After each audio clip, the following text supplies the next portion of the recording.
Vamos lá, pessoal. Aí a gente voltando, terceiro bloco da aula a respeito de lei penal no espaço, de aplicação da lei penal no espaço.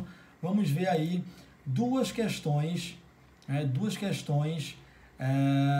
dois temas especiais, duas questões especiais a respeito da temática aplicação da lei penal no espaço, que são a questão envolvendo embaixada e a questão envolvendo a passagem inocente. Vejam, ao contrário do que se pode imaginar, a embaixada ela não é extensão territorial do país que ela representa, que a gente chama de país acreditante, né? Então, a embaixada, o espaço territorial, aquele espaço em que a embaixada funciona, ela não é extensão territorial do país que ela representa. O que acontece é que na verdade, o que acontece é que a gente tem a Convenção de Viena sobre relações diplomáticas, e aí é garantida uma imunidade diplomática a todo o corpo diplomático e aos funcionários da missão diplomática, né? Então, o corpo diplomático, o embaixador e o corpo de funcionários da missão diplomática, todos eles gozam dessa prerrogativa, dessa imunidade conferida pela Convenção de Viena para Relações Diplomáticas, a qual o Brasil ele é signatário. Então, não é que o crime cometido no interior de uma embaixada ele seja julgado pelo país que aquela embaixada representa. Não é isso. Se o crime foi cometido por um embaixador, se o crime foi cometido por um familiar do embaixador ou por algum dos integrantes do corpo diplomático, então a lei penal aplicável será a lei penal, em regra, do país que esse corpo diplomático representa. Mas não é porque a embaixada é uma extensão do território, é porque essas pessoas elas gozam dessa prerrogativa, elas têm essa imunidade garantida pela Convenção de Viena para Relações Diplomáticas. Tanto é que se o crime for cometido por um empregado particular do embaixador, como por exemplo por um motorista seu, né, esse crime na verdade será aplicada a lei penal brasileira. Não será a lei penal estrangeira, não será a lei penal do país representado por aquela embaixada. Se um terceiro, um particular, for até a embaixada para resolver algum assunto e lá cometer algum crime, a ele será aplicada também a lei penal brasileira. Por quê? Porque isso é a comprovação de que a embaixada não é extensão territorial do país que ela representa.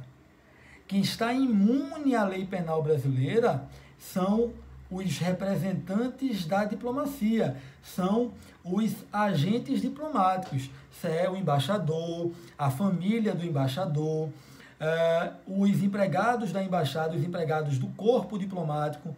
Esses sim, né, estão isentos da aplicação da lei penal brasileira por conta dessa imunidade diplomática que eles recebem. Não é pelo fato de a embaixada ser uma extensão do território, certo? A Convenção de Viena para Relações Diplomáticas, ela foi inserida aqui no Brasil e está regulada aqui no Brasil pelo decreto 56.435 de 65, que é a Convenção de Viena para Relações Diplomáticas. Então, embaixada, sede de embaixada, não é considerada como extensão territorial. Outra questão importante é passagem inocente. É muito comum que uma embarcação precise se valer do mar territorial, precise passar pelo mar territorial de um país para chegar até outro. O destino final dessa embarcação não é o país pelo qual ela está passando por seu mar territorial. Então imagine que a embarcação sai da Venezuela e precise utilizar do mar territorial brasileiro para chegar até o Uruguai.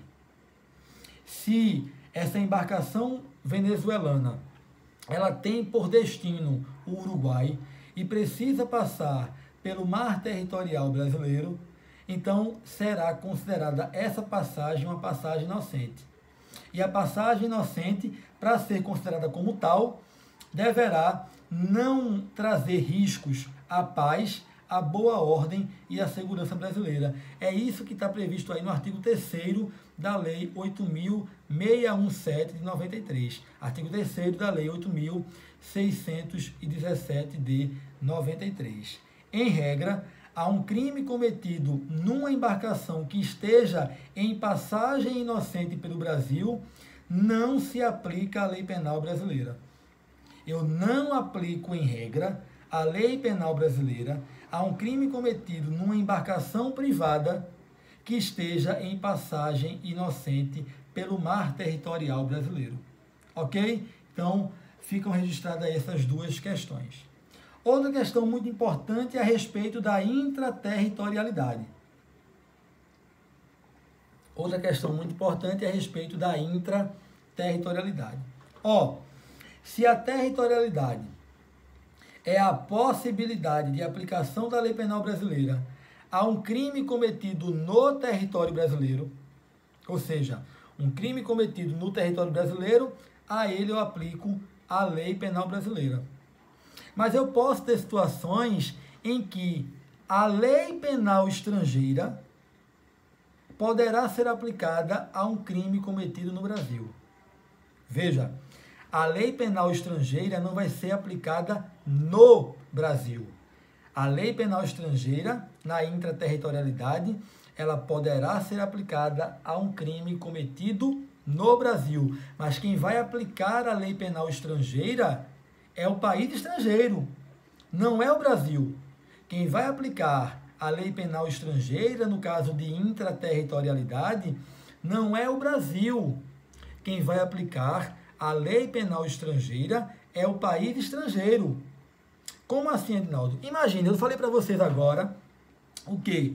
Eu falei para vocês agora que no caso de diplomatas, de embaixadores, eles gozam de imunidade diplomática e, portanto, não podem receber a aplicação da lei penal brasileira.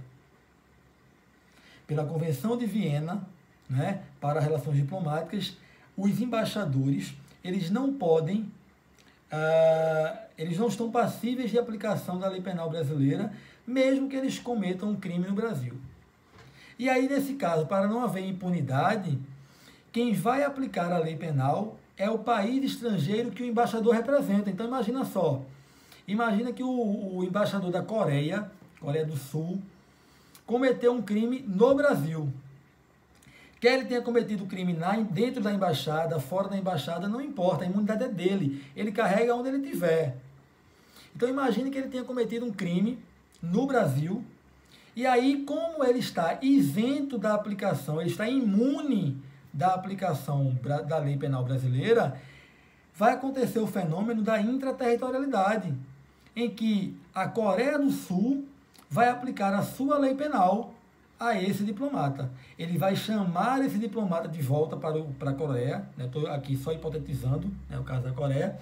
Ele vai chamar, na verdade, esse diplomata, o diplomata vai embora com a sua família, né, e aí cabe à Coreia, no território coreano, aplicar a sua lei penal a esse diplomata. Né? O Brasil não pode aplicar, e aí a esse fenômeno nós chamamos de intraterritorialidade, que é a possibilidade de aplicação da lei penal estrangeira a um crime cometido no território nacional brasileiro. Certo? Existem duas situações em que o diplomata ele vai poder ter a aplicação da lei penal brasileira. Veja, em regra, o embaixador ele não pode sofrer a aplicação da lei penal brasileira. Mas existem duas situações em que esse diplomata, esse embaixador, ele poderá sofrer com a aplicação da lei penal brasileira. Quais são essas duas situações? A primeira, a imunidade não é dele, não é da pessoa dele. A imunidade pertence ao país que ele representa, certo? Então, ele recebe a imunidade por delegação do país que ele representa. Então, a primeira hipótese em que o embaixador ele pode sofrer a aplicação da lei penal brasileira é quando o país que ele representa retira essa imunidade dele. Quando o país que ele representa vai e retira essa imunidade dele, ele pode sofrer com a aplicação da lei penal brasileira. A outra situação é quando o Brasil confere prazo para que esse embaixador deixe o território nacional com a sua família, um prazo hábil, um prazo razoável, para que ele possa arrumar as suas, a sua mudança, né, para o seu país de origem. E aí, se esse embaixador ele não respeita o prazo, ele automaticamente poderá perder a sua imunidade e aí ele passa, então, a ser passível de aplicação da lei penal brasileira pelo crime que ele cometeu no Brasil. Então, a intraterritorialidade é a possibilidade de aplicação da lei penal estrangeira a um crime cometido no Brasil. A gente tem, além da territorialidade e da intraterritorialidade, a gente tem um outro fenômeno que é chamado de extraterritorialidade. Então, territorialidade, a aplicação da lei penal brasileira a um crime cometido no território brasileiro. Intraterritorialidade, a aplicação da lei penal estrangeira a um crime cometido no território nacional.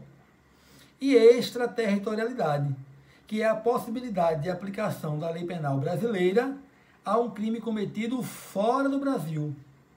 Extraterritorialidade é um fenômeno que explica a aplicação da lei penal brasileira a um crime cometido fora do Brasil. E aí o artigo 7º do Código Penal ele vai regular a extraterritorialidade. O artigo 7º do Código Penal ele vai regular a extraterritorialidade.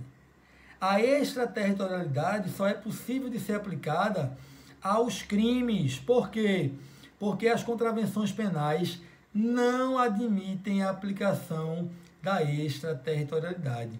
Isso porque o artigo 2º da Lei de Contravenções Penais, que é o Decreto-Lei 3688, né? O Decreto-Lei 3688 de 41, no seu artigo 2º, estabelece que a lei brasileira só é aplicável à contravenção penal praticada no território nacional, não podendo, portanto, aplicar a lei de contravenções penais a uma contravenção penal praticada fora do território brasileiro. E aí, nessa questão envolvendo a extraterritorialidade, eu tenho 3 espécies de extraterritorialidade. 3 espécies de extraterritorialidade. Eu tenho a extraterritorialidade incondicionada, a extraterritorialidade condicionada e a extraterritorialidade hipercondicionada. Extraterritorialidade condicionada, extraterritorialidade incondicionada e extraterritorialidade hipercondicionada. A extraterritorialidade incondicionada está previsto no artigo 7º, inciso 1, parágrafo 1º do Código Penal. A extraterritorialidade condicionada está no artigo 7º, inciso 2, parágrafo 2º do Código Penal. E a extraterritorialidade hipercondicionada está no artigo 7º, conjugando o parágrafo 2º com o parágrafo 3º do Código Penal. Então, eu tenho 3 espécies de aplicação da extraterritorialidade. Extraterritorialidade incondicionada, condicionada e hipercondicionada. Na incondicionada, eu vou aplicar a lei penal brasileira independentemente de qualquer condição. Independentemente do concurso de qualquer condição. Na extraterritorialidade condicionada, eu vou aplicar a lei penal brasileira, né? Mas para isso eu preciso observar a incidência de alguns condicionantes. E na extraterritorialidade hipercondicionada, eu tenho o condicionamento da aplicação da lei penal brasileira tanto as condições do parágrafo 2º, que tornam a extraterritorialidade condicionada, quanto eu tenho outras duas condições, tornando, portanto, a aplicação da lei penal de um modo hipercondicionado, de um modo supercondicionado, muito condicionado. Por quê? Porque eu tenho critérios, eu tenho requisitos, na verdade, para aplicar a lei penal nas hipóteses em que a lei penal é aplicável a crimes cometidos fora do Brasil de modo condicionado. Ok? Então, em relação às hipóteses de extraterritorialidade, nós temos a extraterritorialidade incondicionada, condicionada e hipercondicionada. Pausa agora para eu poder explicar no próximo vídeo as hipóteses de extraterritorialidade incondicionada, condicionada e hipercondicionada, para não ficar quebrado o nosso vídeo e ele fazer o máximo de sentido possível. Então, até o próximo vídeo.